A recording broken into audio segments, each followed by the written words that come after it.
Great to be with you. I'm Jill Homan, and I serve as the Deputy Director for Economy and Trade at America First Policy Institute, and also the Campaign Director for the American Dream, so putting our policies into action. So I'm going to start out, frame the conversation, and then introduce our guests and our panelists, and looking forward to the conversation. So we're gathered here at this pivotal moment, and in just a few weeks, the United States, Mexico, and Canada will sit down for the first ever joint review of the USMCA, a process that will determine the future of the trade framework governing the nearly $2 trillion of commerce that is affecting the livelihoods of millions of people across these three countries.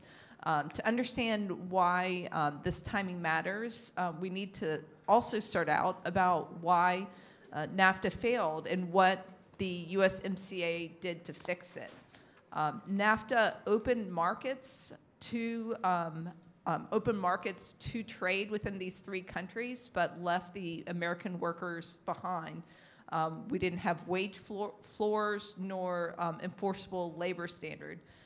The results by our USTR's own accounting was a loss of approximately 700,000 jobs and a trade deficit that grew by $160 billion. Communities, particularly in the Midwest, also in my area of North Carolina, paid the price. And so while trade volumes climbed, and corporate profits soared, the USMCA sorry. While trade profits soared and USMCA was meant to be the correction, we had workers that lost their jobs. The USMCA passed with overwhelming bipartisan support, 385 to 41 in the House and 89 to 10 in the Senate. And I think that's something to keep in mind as we meet and have this conversation about the review. Is while this review was an integral part of the structure of the agreement and it was passed in a bipartisan fashion, I think it'll be interesting to see whether the discussion around the review is also in a bipartisan fashion. The particulars of the USMCA is that it raised the auto content to be made in North America, and it created a wage floor, one of $16 an hour, and it gave the U.S. government real enforcement tools to hold companies accountable, particularly around labor violations. These weren't cosmetic changes, but they were actually real fundamental provisions of what a trade philosophy should be.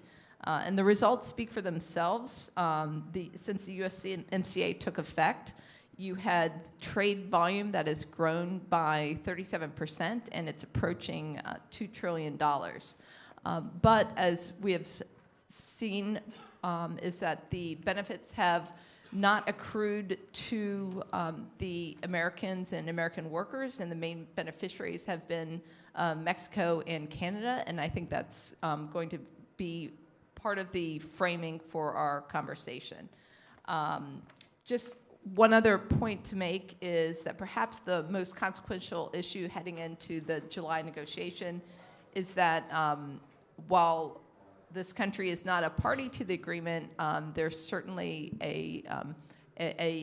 play a key role, and that's the country of China.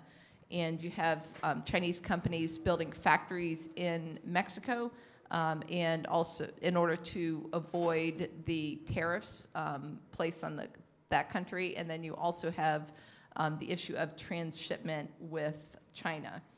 So the president has been direct. He isn't satisfied with the status quo, and he's interested in a deal that benefits the American farmers and the American workers. And so to work through all this, I'm honored to be joined today by 4 people who bring exactly the perspectives this moment demands, from the boardrooms in Mexico City to the halls of the administration. We have 4 experts, Pedro Casas Alatrista and he's the Executive Vice President CEO of AmCham Mexico, the American Chamber of Commerce in Mexico. We have Larry Rubin, the President of the American Society of Mexico, Sergio Gomez Lora, the CEO of Mexico's Business Coordinating Council, and the Honorable Chad Wolf, Chair of AFPI's Homeland Security and Immigration. I'm going to take a minute and just review their bios, and actually, you know what? I think we'll just go through and ask you to introduce yourself with the most tweetable point of your bio, and we'll jump into the questions. So we'll just first start out with quick bio. I'll let you do that, and then I'll start with the questions. So Larry, if you want to go first. Wonderful. Well, thank you, AFPI, and thank you, Jill, for hosting this. I'm Larry Rubin. I represent the American Society, an institution that was formed since 1942. It basically represents all of U.S. business. It represents the 157 nonprofits that operate in Mexico, and it also represents the 2 million American citizens. Founded by then U.S. Ambassador, today still the Honorary President, and I have a bit of a background in both a little bit of politics. I ran for CD 38, for Congressional District 38 in Houston, and I was CEO of American Airlines in Mexico, and have held a number of. That's why you're not nervous. You know something that I know. Exactly. Sergio. Yes, thank you very much, Jill. Thanks also to Josh and to Melissa for being here today.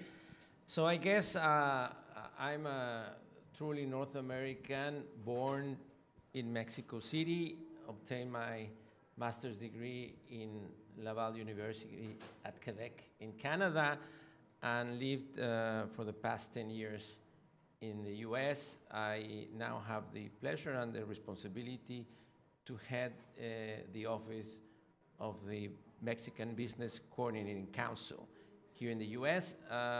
The Business Coordinating Council is the voice of the private sector in Mexico. It's the leading business organization, and I have the greatest honor to have been the head of that representation in the US for the past 7 years.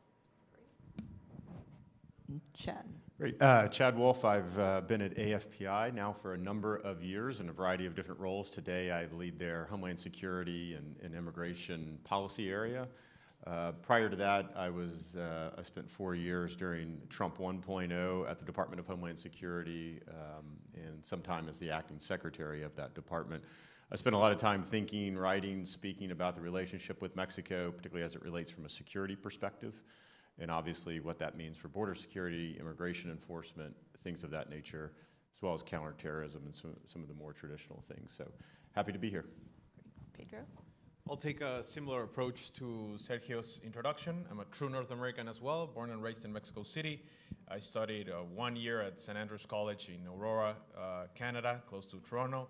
I also studied my master's degree a few miles away here in a very prestigious university, Hoya Saxa, and that's me. Great. So we're going to start the conversation with a historic framework. So Sergio, you've been part of the NAFTA negotiations and the USMCA negotiation, and I think a perspective that not a lot of people have in this field. So looking back, did NAFTA deliver what you thought it would when it was being negotiated? And now that USMCA has been in force, did it also produce the results that you thought it would produce as you look at it today compared to the negotiation that was taking place?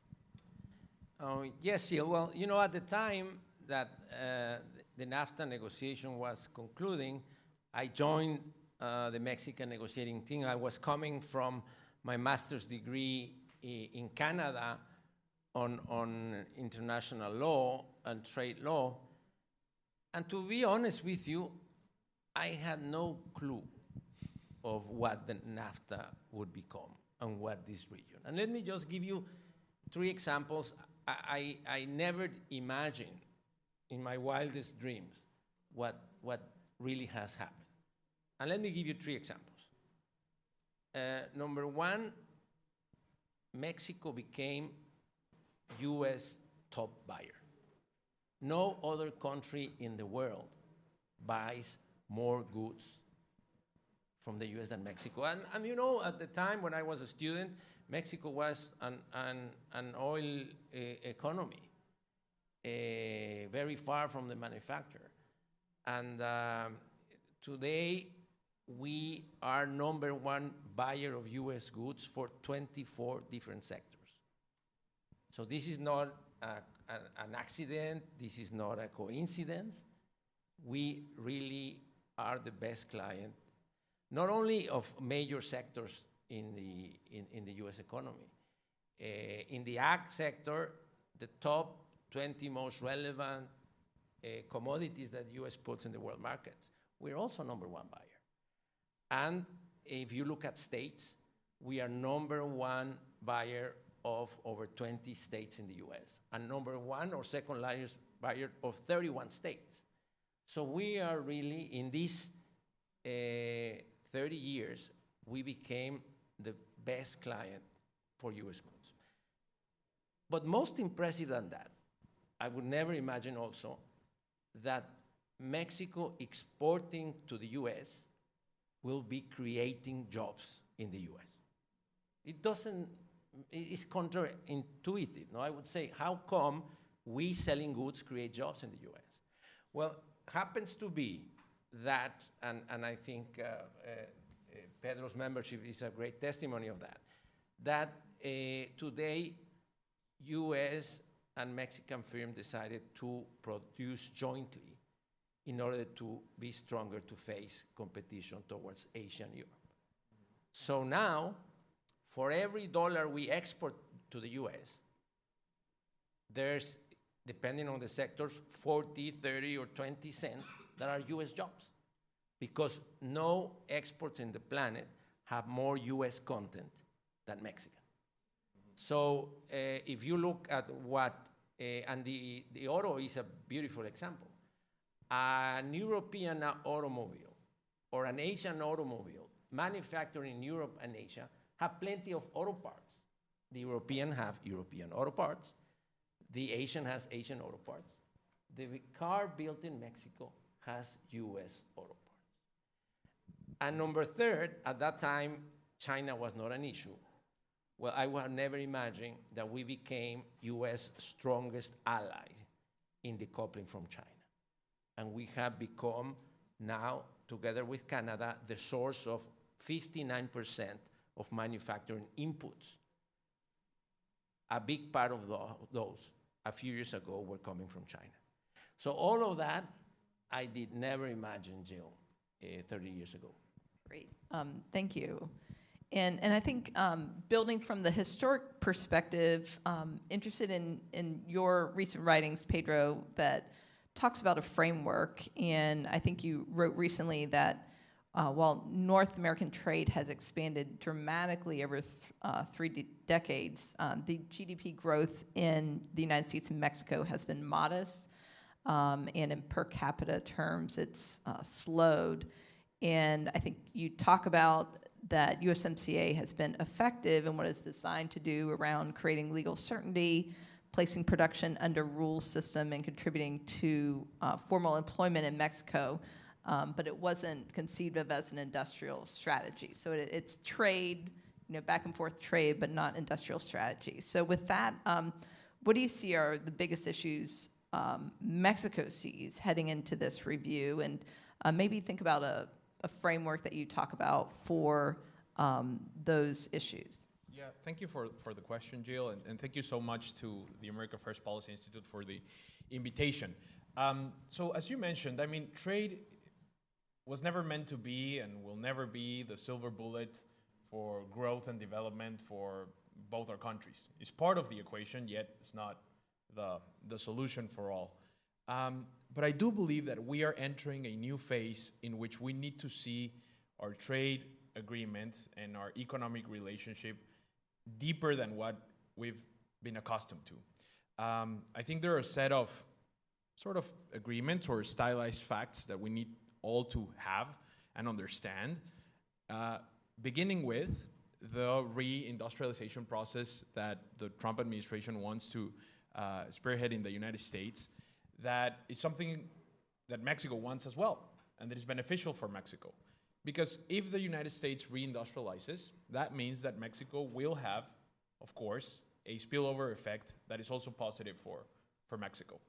At the same time, we need to agree that we need to regionalize our supply chains as a factor, as Sergio was mentioning, of decoupling from China. China and Asia understood this very well many decades ago, and they integrated vertically in a way that they can compete against the United States and the rest of the world. Nonetheless, when we discuss our trade issues for the past few months, we keep fighting between each other as if we were, or Mexico is part of something negative to the United States. And let's make it clear, Mexico and Mexican economy will never be a competing economy against the United States. It is a clear enabler of growth. It's a marginal component to US growth, not something that is actually hitting the American economy. And I mean, I'm wired to think on data, not on opinions. When you kind of run, and I'm an economist, so if you run a regression, for example, on manufacturing jobs between the US and Mexico, there's almost a 100% correlation. It's actually 85% correlation on on manufacturing job creation between our economies. If Mexico loses a manufacturing job, it's almost certain that there will be a job loss in the United States as well. If Mexico has a new manufacturing job, that will create a new manufacturing job in the United States. And that goes to also Sergio's comment on kind of the co-production system that we've built. And I'll end with this, because, for example, the deficit is also a constant topic in the policy discussions. And yes, there's a growing deficit between US and Mexico. But honestly, and this is a key message, not every trade deficit is created equal. And we really need to understand that, because our economic relationship is way different from the one we can have, or what the US has with any other country in the world. And I'll try to exemplify it as clear as possible. Let's say that I have a trade deficit with you, Jill, of $100. And I also have a trade deficit with Chad as well of $100. The difference is that you are selling me $100 of candy. And so I owe you $100. But Chad is selling me, I don't know, $1,000 of auto parts, and I'm selling him $900 of whatever other thing. Our trade deficit is exactly the same. It's 100 for each. But you can see how the trade relationship I had with Chad is way more complex, way more important, and way more beneficial for me than the one that I could have with you. In the real world, your relationship and mine is the one that China has with the United States. The relationship that I have with Chad in this example is the one Mexico has with the United States. And so if I impose tariffs on you that are only selling me finished goods, it's a completely different effect than the one that I would have if I impose tariffs on Chad, because we are co-producing. And so just to wrap up the idea, I think that we need to truly understand the nature of our economic relationship in order to set up priorities and work on the solutions that we have to face who's truly our competitor, which is Asia, led by China. Thank you for that, Pedro. And so building on that, understanding the relationship of the trade, or understanding the nature of the trade relationship, I'd like to go to Chad and bring in the important topic of national security. And so from a national security standpoint, how do you see the administration making the most of this review process, and what does a successful outcome look like through your lens? Yeah, when I think about USMCA, well, NAFTA and then USMCA during 1.0 and obviously the review coming up, I think what I tend to focus on is that I don't believe that those negotiations are just looking at trade and economic policy in a silo or a vacuum any longer. I think the Trump administration, particularly this time around, is looking at economic policy, industrial policy, border security, even the relationship with China. They're all intertwined. And so I think that it's going to be that mindset that at least the U.S. comes to that negotiation and that viewpoint. And so what do I mean by that exactly? It's the security cooperation that has been developing with Mexico. And I'll be the first one to say that President Trump and President Sheinbaum have a relationship I never thought would actually occur. And it's much better than I think a lot of people assumed. And Mexico has done a number of good things around the security perspective. Have they done enough? No, not from the U.S. side. And so I think that gives the U.S. some leverage in USMCA to look for more security guarantees, to look for more cooperation than what they're getting today. And if we just look back to the beginning of the Trump administration this time around, they've clearly made this link, right? They made the link with tariffs to a reduction in fentanyl coming across the border, or more action regarding TCOs or the cartels. They've been doing this now for over a year, so they've made that linkage. And I think that will continue. I think if you look at some of the newer, or not, some of the more recent actions, right? April 29th, I think you had a DOJ indictment of a sitting Mexican governor as well as other officials there. And so I think what the Trump administration is saying is it's not enough to go after a reduction in fentanyl. It's not enough to go after the cartels, although those are important things. They want to go after the institution that either protects them or enables the cartels, and that's certain officials in Mexico, and that's the way that they look at this. So I do believe there is a security component to any negotiation with Mexico. Canada's kind of on the outside looking in on this time around. And so I think that's where the Trump administration will come at this. Again, to try to reiterate here, it's not just a trade discussion any longer. We saw that in the past. We certainly saw that with NAFTA. We've seen this even during Trump 1.0. You would see some of the discussions disjointed, and some of the things that DHS and the security community inside the U.S. was trying to achieve with Mexico were not being echoed in other parts of the U.S. government. I think that is dramatically different in Trump 2.0. They're all talking with off the same song sheet, and I think as USTR and others go into that negotiation, I think you'll see some of that bleed over as well.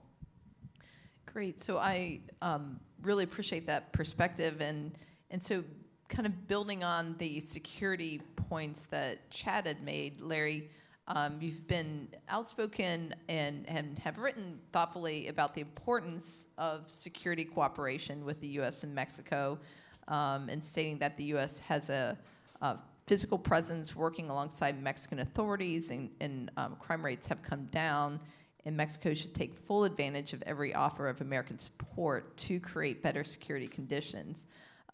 So with that, and given that security and trade, as Chad had discussed, are now deeply entwined heading into July's review, how important is it that Mexico leans into that cooperation, and what does this generally look like from a partnership?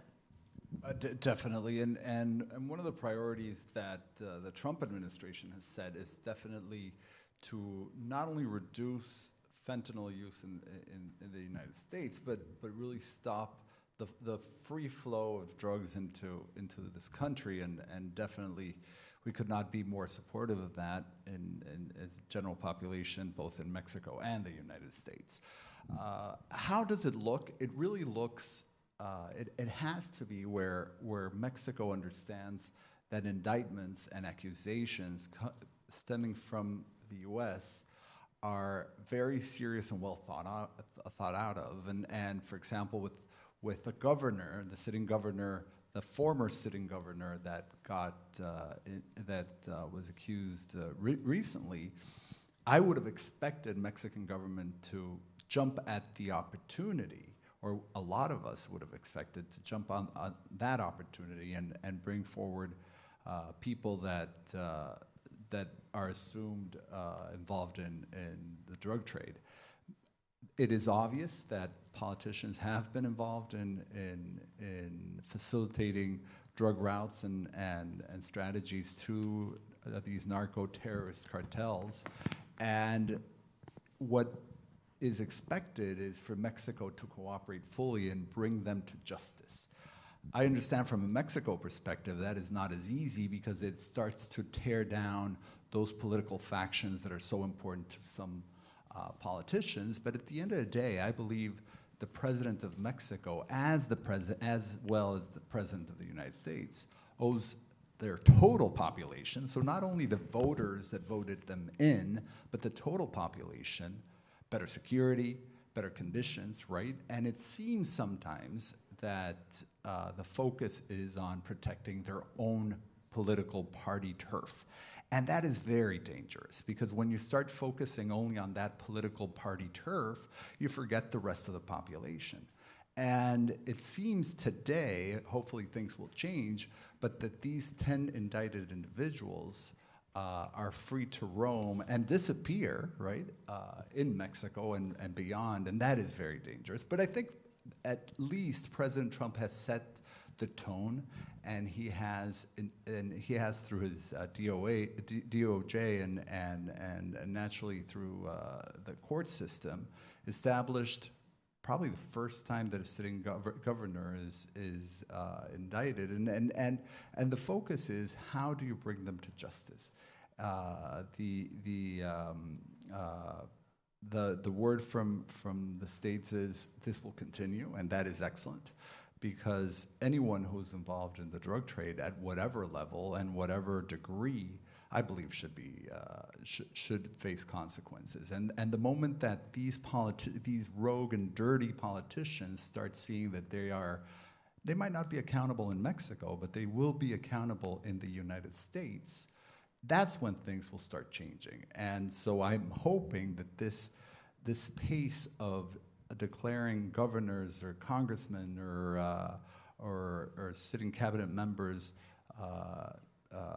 that they go through the legal courts, I think it'll be very, very important to start cleaning out the really dirty politicians in Mexico that do exist. And this has happened for a number of years, right? I mean, it's not new, it's been decades long, but today things are even worse than they were before. And so the United States weighing into this very important issue is key to resolving something that's affecting us in the United States, which is the security of our kids, human trafficking, right? Houston, where I also live, Houston is a #1 city in human trafficking in all of North America.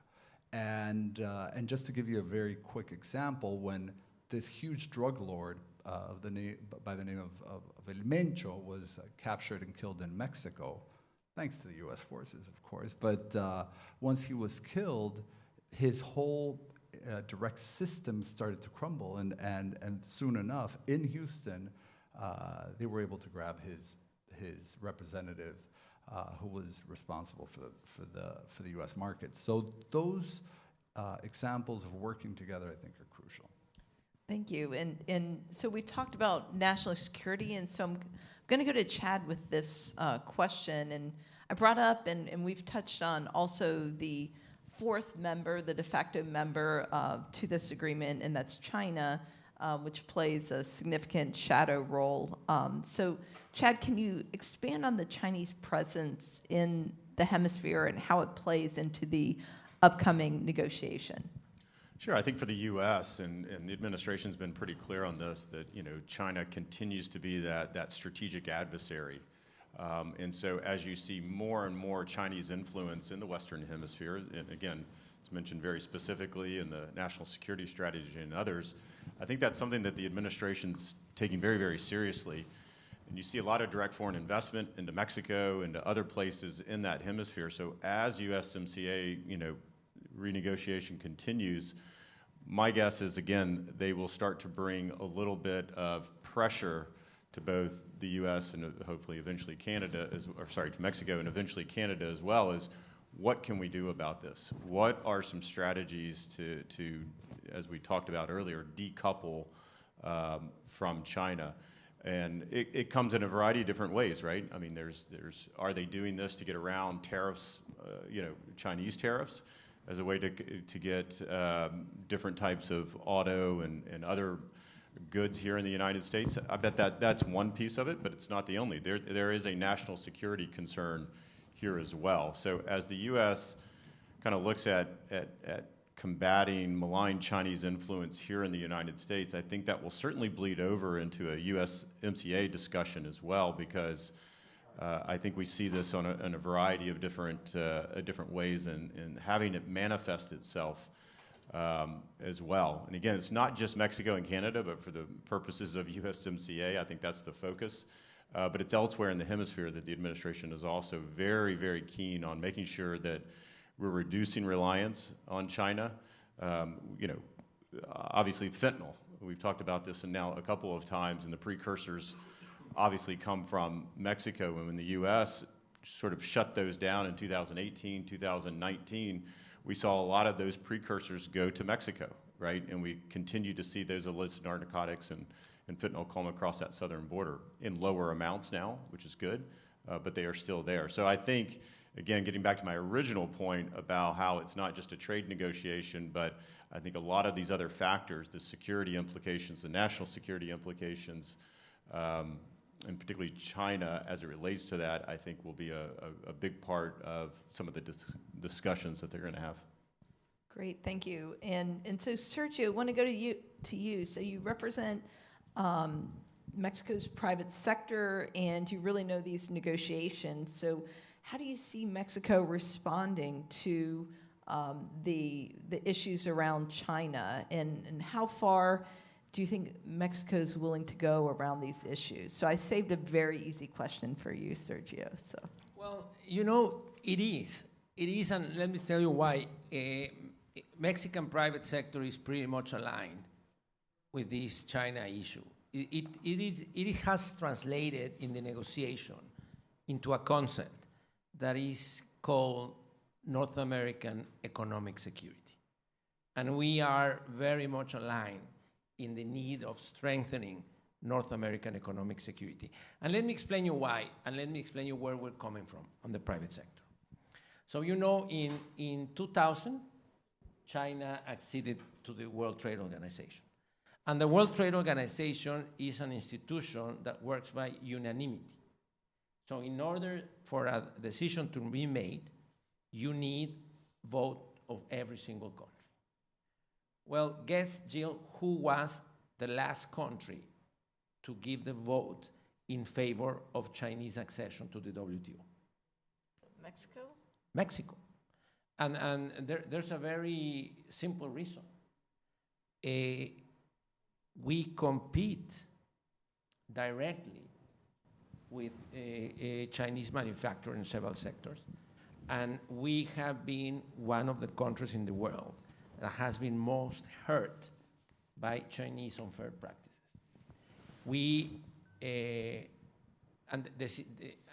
I can share with you an anecdote. I was at that time a trade official. Our minister was in the WTO ministerial, and he received a call from President Cedillo at that time. And he tells him, I just received a call from President Clinton, and he's telling me that you are stopping China from entering into globalization. So you better get out there and put the vote. And we voted, and China entered into the WTO. And the country that lost most market share in the US to China was Mexico. So we are pretty much aligned there, and we're working together with the US authorities into building the concept and the provision of this North American economic security. Obviously, we have to be very smart, because if we do this wrong and we just close our economy from day to night to all inputs from China, that will have a counter effect. There are sectors such as electronics where the inputs are basically produced in China. So we're working now in time frames and in ways to bring those economic activities to the region smartly and have a strongest North American region. So it was an easy question for me, Jill, because we're very much aligned on that one. Great. Thank you. I'd like to go to Larry. So we've talked about the deeper need to address security issues. We've talked about the Chinese influence, and then we're talking about that cooperation. Can you maybe speak to that, the cooperation between the United States and Mexico, and when you think about the Americans and companies that you represent, what do you think about the Chinese expanding footprint in these communities where they live and work? So maybe you could speak to that. Sure, Jill. And I think it's so very important. The Chinese influence in Mexico is continuing to grow, unfortunately, and it has been affecting a number of industries, as Sergio was pointing out. The textile industry, for example, in Mexico got decimated by the Chinese a number of years ago, and they're fighting back, but still an issue. And let me give you a very simple example of the Chinese influence in Mexico, and that you see it every day in everyone's life, and that's Didi and Uber, right? Uber, an American corporation, Didi, a Chinese corporation, obviously subsidized by the Chinese government. Today, Uber's market share has dropped tremendously in Mexico, and Didi's market share has gone up. How have they done it? They have reduced prices to the consumer, so obviously they gain market share. They've done it not by operating like a normal corporation, but by losing money and attracting new customers. At the same token, they've done the same thing with their vendors, with the taxi drivers, and thus they have many more taxi drivers than Uber does. So what will eventually happen, which we're hoping doesn't, is that Uber will decide that Mexico is no longer a profitable venture and will leave Mexico, and Didi will flourish and charge whatever they'd like to charge, because they're the only ones offering taxi service like they do in Mexico. So that's a huge example of what happens with this pervasive Chinese influence. And I know Chinese don't like me very much. They actually criticized me in public and wrote about me and said I was sending the false narrative, the false Chinese narrative, but that is a fact. Chinese. Put that on your bio. I should, right? Yeah. And that is a fact, and we have to be cognizant that they're very hard to track, because much of this investment coming into Mexico is coming in through their Chilean, Argentinian, Brazilian subsidiaries that at the end of the day are Chinese, but are coming into Mexico portraying to be from another country. And so it doesn't only happen in this industry. For example, the auto industry, 10% of auto sales in Mexico today are Chinese vehicles. None of them have a factory in Mexico. None of them create jobs except and no manufacturing jobs. So it is hurting the traditional, for example, General Motors or Ford or all these corporations that have tons of plants that invest in Mexico heavily and have done for the last many decades. And the same thing for heavy trucks. Heavy trucks today, the Chinese heavy truck industry is in Mexico owns about 20% of the market. So they are capturing the Mexican market with the focus of jumping into the U.S. market, of course. And that's where I believe the U.S. has to be even stronger in making sure that the Chinese are stopped in Mexico, because Mexico is the United States' largest trading partner at the end of the day, and USMCA, NAFTA before it, are vehicles and an instrument that they're trying to use to come into the U.S. market, of course. Great, thank you. So Pedro, I'm going to close it out with a question for you, then we'll open up to Q&A. And so my question is building on the commentary that we've talked about with China, but maybe you could also touch on any extra points on the framework that we started out the conversation with. But with China building factories in Mexico and investing in ports and moving into industrial parks where American companies operate, with that in mind, what do you see as China's growing presence? What does that mean for the future of North American integration? And what does the business community need from this review to make sure that the future works for North American workers and not for Beijing? Great question. And so I think it's very important for us to contextualize kind of the magnitude of the problem, because when we see only the level of growth, it is indeed surprising, it is indeed worrisome, but when we see the magnitude of, or the dimension of the Chinese investment and Chinese presence in Mexico, it is actually not that big, okay? So let me kind of bisect the problem into several fractions. Investment and imports. First, on imports. From the entirety of what we import in Mexico from China, you can divide it into finished goods, intermediate goods, and capital goods. From the finished goods, you're talking about 25% of total imports. In that sense, it's everything that Larry already said. It's destroying the textile industry, is being an increased pressure on the auto sector. What should we do? On that front, it's not much of an U.S. interest because we're not exporting that into the United States. It's a most domestic issue. What is affecting the American private sector invested in Mexico is that they're killing the market in which the American private sector is investing for ages now and selling their products. And so what could Mexico do there? Impose tariffs and level up or increase the barriers of entry of Chinese products. Well, that's exactly what they did, the Mexican government, at the end of last year. In December, they imposed around 50% tariff on more than 4,000 Chinese goods. So that's a check mark. It's going in the good direction. Then you have the intermediate goods. And in that sense, that's what Sergio was saying. That's around 16% of our total imports. And what we need to analyze there, same as with the United States, is from that 16% of intermediate goods, what of those goods can be substituted by Mexican suppliers or U.S. suppliers to that degree? And so that, as I said in the beginning, that we can regionalize our supply chain. But we also need to be cognizant that there's a lot of products that cannot be substituted because they simply maybe do not exist in the region. Some critical minerals, for example. And so we need to think very strategically in that front, because if not, we're literally shooting ourselves in the foot, imposing tariffs on things that can only be sourced from China, and therefore they are laughing at us because we're just making more expensive the things we're buying from them solely. We're not gaining competitiveness there. So we need to be very strategic.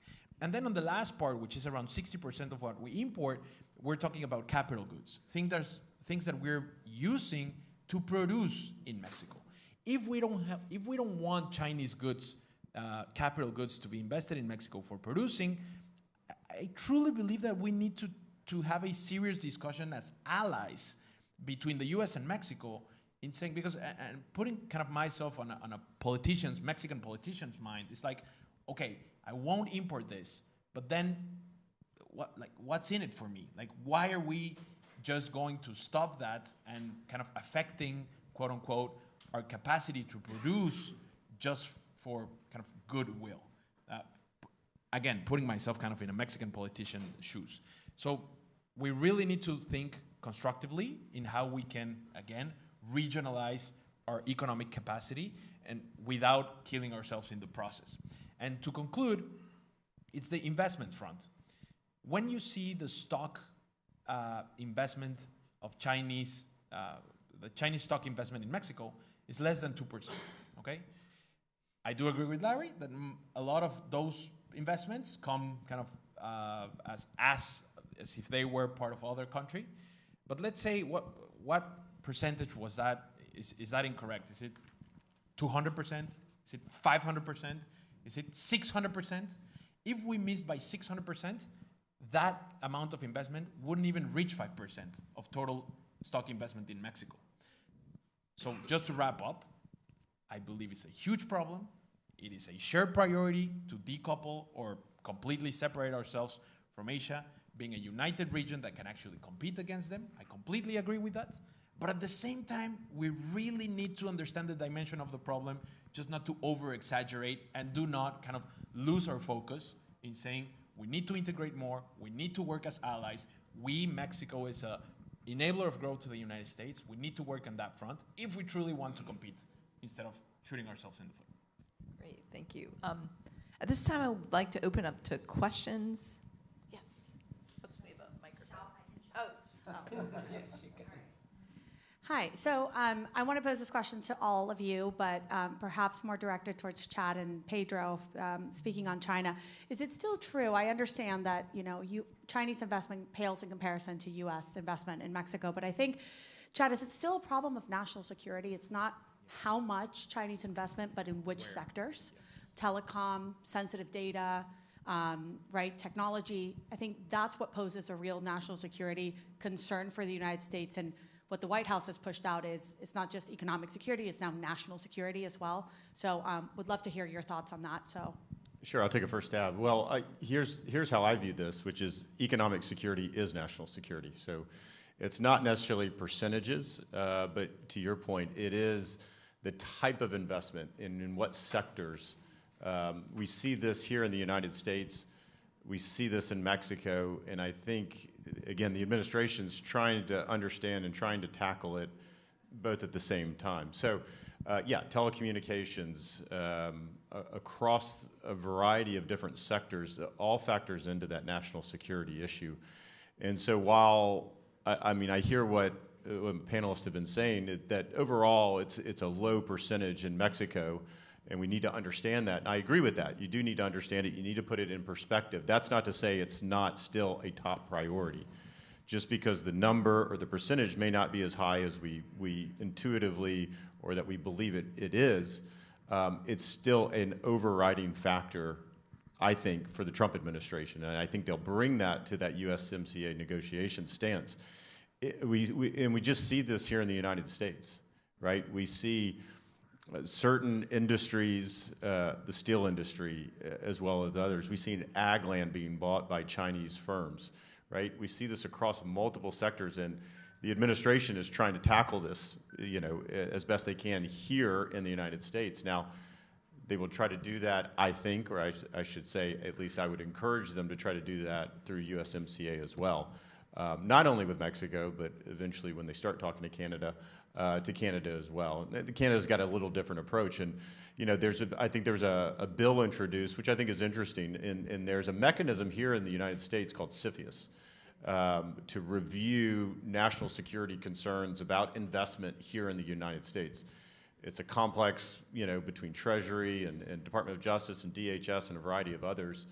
I think Mexico's got something similar, not as robust, and I don't think Canada has anything similar to that. So I know there's a push to try to bring all three countries in line, or at least the other two in line with what the U.S. has been doing as far as that investment into the countries. Because I'm not saying that all Chinese investment is bad, right? But as it relates to national security and critical infrastructure, I think you got to be really careful about that.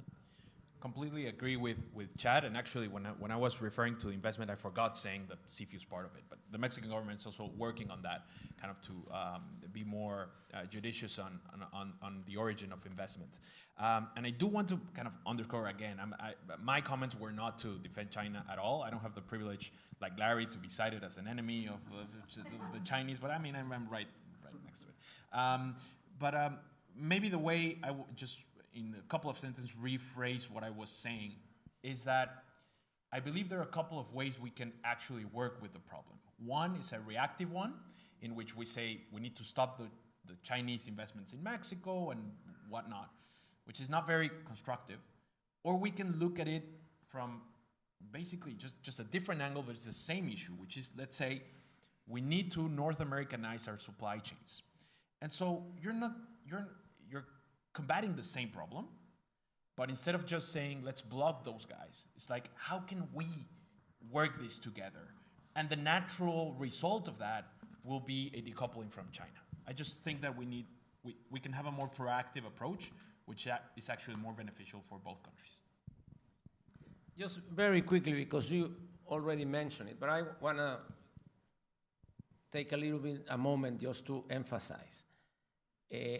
I'm very uncomfortable when we are in the discussion of how much is the Chinese investment, because it seems that we're trying to say, no, it's not a problem. Let's look at something else. And that's not the position of the Mexican private sector. The Mexican private sector sees that as a problem. We recognize that's a serious problem, and regardless of how much it has grown or how many percentage, it doesn't matter. It is a problem we need to address. And we have been working very seriously with the Mexican government, and the Mexican government has been working with the US and with the Canadian government to create our own CFIUS. And this does not exist at all in Mexico. And CFIUS, for those of you that are not familiar, is an interagency mechanism that looks at foreign investment with the exclusive eyes of national security.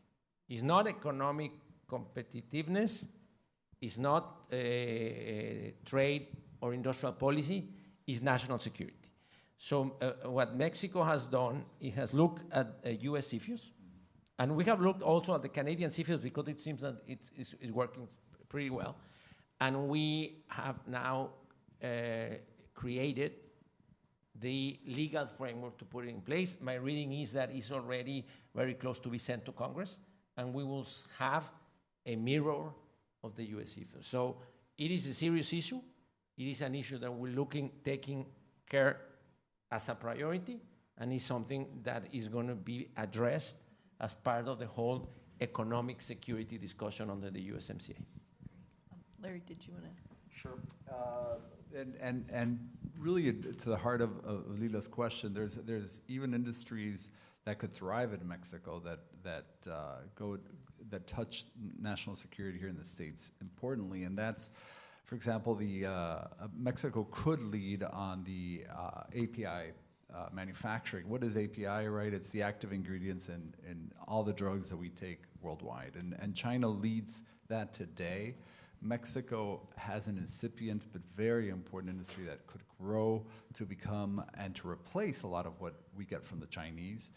Today we cannot just forget Chinese because we need that active ingredient in all of our drugs, but Mexico has that opportunity. And I've talked to the Secretary of Economy, to Marcelo Ebrard, about it, and I know he does have it in his radar. He's talked to Secretary of Commerce Lutnick as well.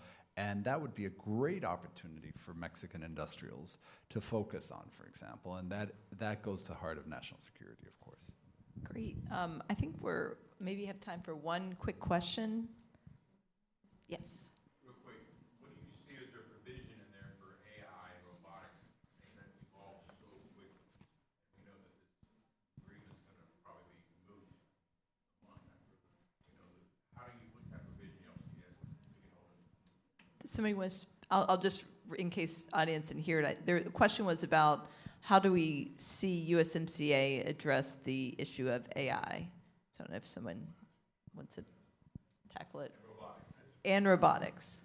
Well, let me take a first shot because there are several ways to address this. But there is the USMCA discussion today is basically divided in three buckets. One bucket is the 232 tariffs and what we do about them. Those affect Mexico and Canada differently. In the case of Mexico, it's 30% of our exports that cannot use the USMCA. The second bucket of the discussion is a group of non-tariff barriers that U.S. private sector has pointed out to the U.S. government, and the U.S. government is requesting Mexican government and Canadian government to eliminate.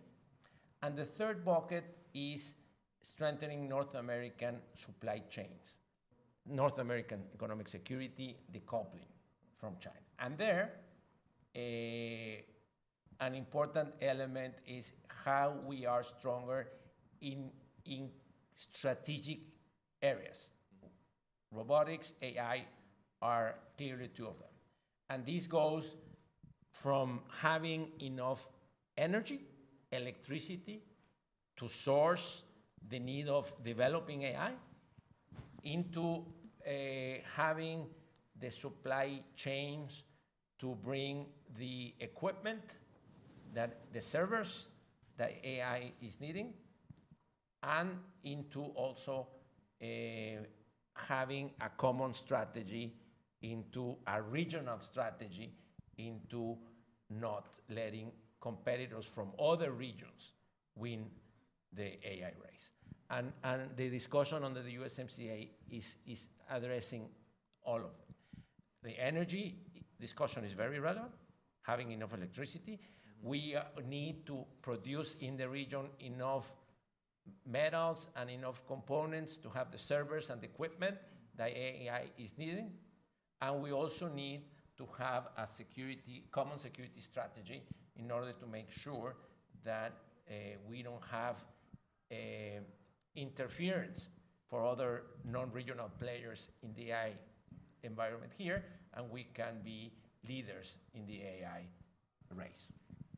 Yeah, I think from my perspective, it goes back to the conversation we were having about a competition with China, right? I mean, I think, and it's widely reported, I mean, the U.S. is in an AI race right now with China.